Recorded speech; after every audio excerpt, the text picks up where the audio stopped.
Ethan, she whispered. Why are you so good to me? He froze, caught off guard. When he looked at her, there was no coldness this time. Just honesty. Because I care about you, he said quietly. More than I should. Her heart trembled. She couldn't speak. She still loved Daniel. But she was no longer empty. Emma, Ethan added gently, you don't have to say anything. I just want you to know, I'm here. She looked at him for a long time. And for the first time, she didn't feel alone. Then the man in the raincoat returned. He confronted Emma behind the cabin, demanding she stop digging into Daniel's death. Ethan arrived just in time and tackled him.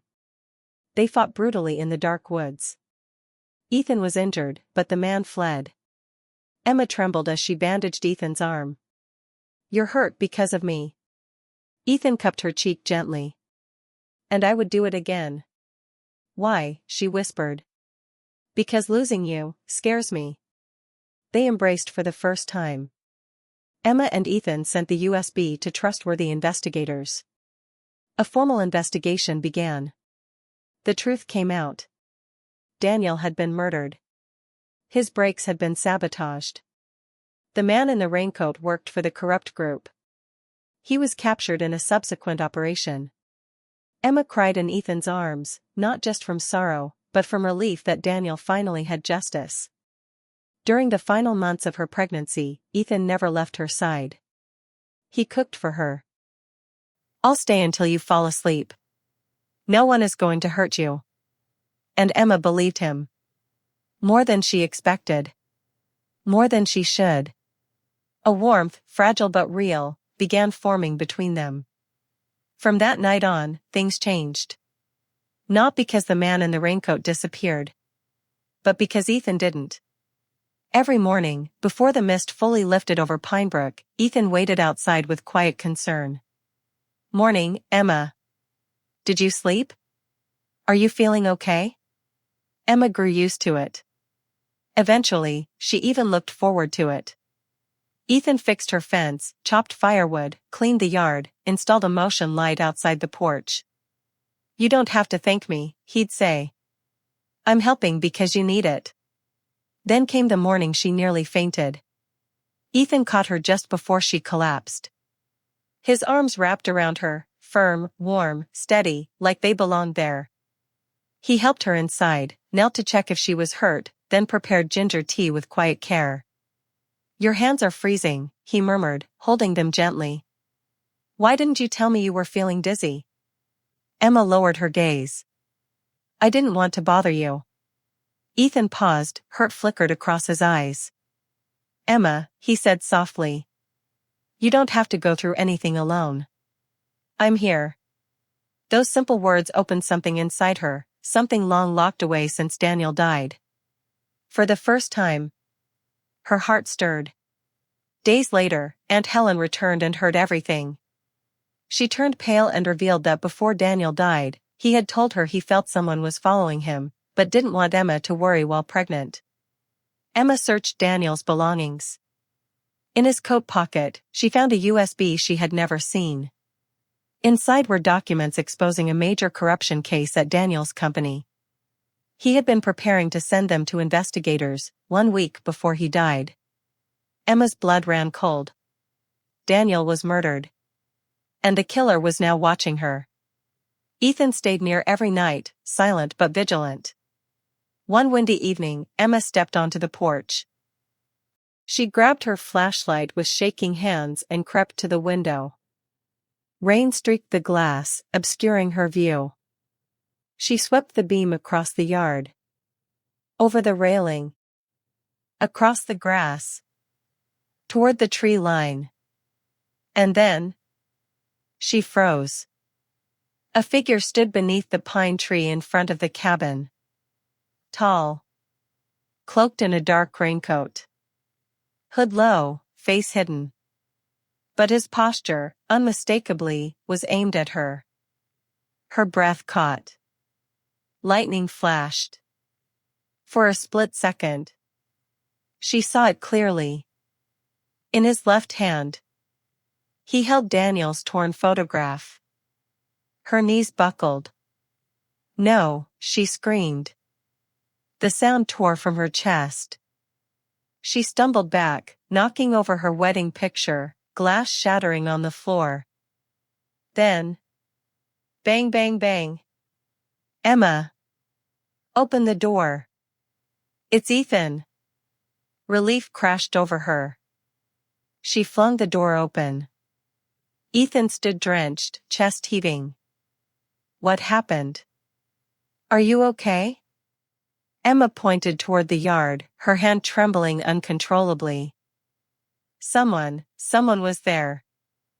Under the pine. He was watching me. He had Daniel's photo. "Ethan, I'm not imagining it." Sobs tangled her words. Ethan bolted into the rain, sweeping his flashlight across the property. But no one. No footsteps. No signs. Only rain and the cold smell of wet earth. He returned, jaw tight. "Are you sure it wasn't just someone passing by?" he asked gently, not doubting her, just trying to understand. "I know what I saw," Emma whispered. Ethan placed a steady hand on her shoulder. "All right. Let me check the house." 20 minutes later, he came back. He looked troubled. "Emma, your back door wasn't locked." She stiffened. "I'm sure I locked it." "You might have forgotten. Or..." His voice lowered. "Someone opened it." The room felt colder. Ethan stepped closer, his tone firmer than she'd ever heard. "You shouldn't stay here alone. Not while someone is watching you." His words, strong, protective, made Emma's strength crumble. But in his presence, she didn't feel abandoned anymore. Ethan checked the door again, then said softly, "Good morning," he said, voice deep and slightly hoarse. "Your fence was knocked out of place last night. I fixed it for now." Emma froze. She hadn't heard anything last night. "Thank you, but I don't think the wind was strong enough to do that." Ethan watched her for a moment, his blue eyes sharp but unreadable. "It wasn't the wind," he said slowly. "I saw unfamiliar footprints around your house. Not from wildlife." A chill crawled up her spine. He put down the saw, pulled on his jacket, and stepped closer. "You're new here." "Sometimes, strangers wander around these parts." "No clear reason." He paused, assessing her expression. "You should keep your doors locked. Especially at night."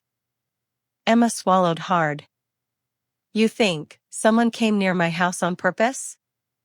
Ethan didn't answer right away. A breeze ruffled his messy brown hair, making his eyes turn even colder. "Last night, a car stopped in front of your place for a few minutes before driving off. Maybe someone was lost, or maybe not." He met her gaze directly. "You're alone here. And you're pregnant. You can't be careless." Gratitude and fear twisted inside her. As she turned to go inside, Ethan called softly, "Emma." She stopped. "If anything strange happens, anything at all, tell me. I'm right across the street. I can help." Simple words. Steady. Certain. And Emma felt her chest loosen a little. But what she didn't know was that Ethan had secrets too. And one of them was connected to Daniel. The rain fell violently that night, battering the cabin. Emma lay curled on the old bed, hands over her stomach, trying to lull herself to sleep. But sleep never came. Something felt wrong. A creeping sensation beneath her ribs, as if someone was watching her. She tried to breathe deeply. "It's just the rain. It's just exhaustion." It's just grief. Then, thud, thud. Footsteps. Right outside the porch. Emma's eyes flew open. Her heart pounded painfully. She strained to listen. Thud. Thud. Slow. Heavy. Deliberate. She hadn't heard the door. No footsteps. Nothing that indicated anyone had entered. Her heartbeat fractured into short, sharp bursts. She approached the envelope slowly, like approaching something that might explode. On the front, written in slanted, messy, ink-bleeding letters, was a message. To the mother of the child. Emma's chest tightened. Someone knew she was pregnant. Someone knew where she had moved, a place only Aunt Helen knew. A chill crawled up her spine. With trembling hands, she opened the envelope. Inside was half of a photo of Daniel. The photo had been torn jaggedly down his body, as if someone wanted to rip him from the world a second time. Daniel was smiling, his gentle smile, the one Emma had fallen in love with. But now, that smile felt swallowed by a shadow. Under the picture was a small, water-stained note. The black letters trembled, as if written in fear.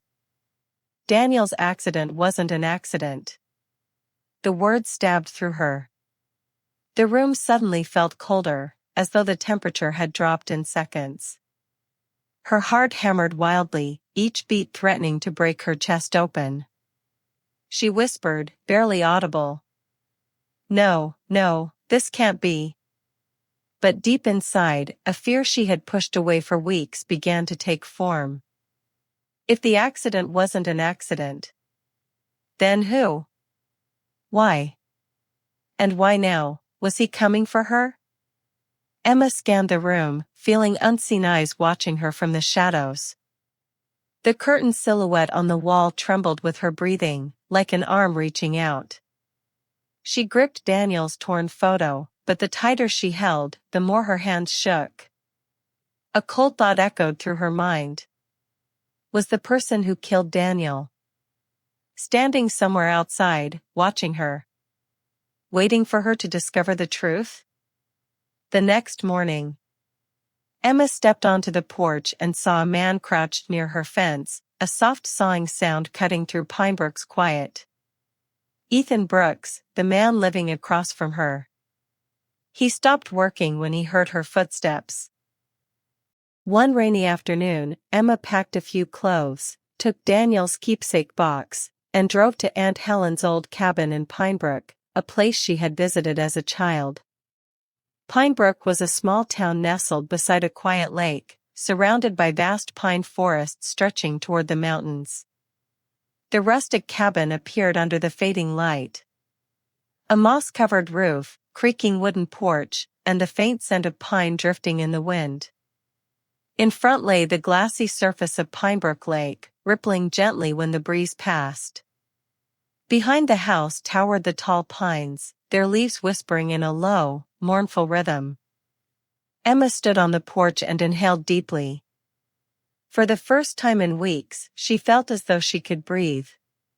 She hoped this place, its stillness, its clean air, the birdsong, the misty mornings over the lake, would soothe her and give her baby the peace Daniel had always wanted for their child. But that peace lasted only a few days. Then strange things began to happen, things that made Emma feel Pinebrook was not as tranquil as it seemed. And the grief she tried to escape might be following her. That afternoon, the sky over Pinebrook was coated with a thick layer of silver-gray clouds. No rain. No strong wind. Just an eerie silence, the kind that made Emma shiver the moment she opened the window. She was tidying a few small items when... Clack. Emma jumped. The living room window had swung open, as if someone had pushed it from the outside. The curtains fluttered once, then went still, like nothing had happened. Emma frowned. There was no wind. No pressure shift. It felt more like a hand had touched it. She checked the latch, no signs of tampering. No one outside. But when she turned around, her blood froze. On the wooden table, empty just minutes before, lay a worn brown envelope. Emma stopped breathing. Some losses strike like a sudden storm, sweeping away every last hope. But sometimes, from within that same darkness, a new light begins to shine. This is the story of Emma Carter, a woman who lost the man she loved most, and the journey that carried her from despair to an unexpected new love, one that arrived at the moment she least expected. The day Emma Carter saw the 2 red lines appear on the pregnancy test, she cried from pure happiness. She held the test stick tightly, picturing her husband, Daniel Carter, pulling her into his arms when he heard they were finally going to have a child. Daniel had always longed to become a father. But 4 hours later, her phone rang. On the other end, the doctor's voice broke. "Mrs. Carter, your husband was in an accident. We couldn't save him." The phone slipped from Emma's hand. Her world went dark.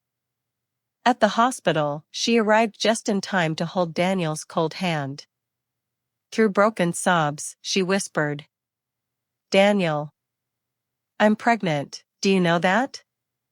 But Daniel could no longer hear. The weeks after Daniel's death felt like being swallowed into an invisible void. Emma lived on instinct alone, eating when she remembered, sleeping only when she collapsed from exhaustion. But her heart stayed frozen in the moment she held Daniel's lifeless hand in that emergency room.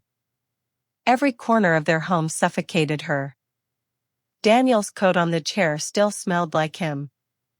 The coffee mug on the kitchen shelf reminded her of the mornings he brewed her coffee.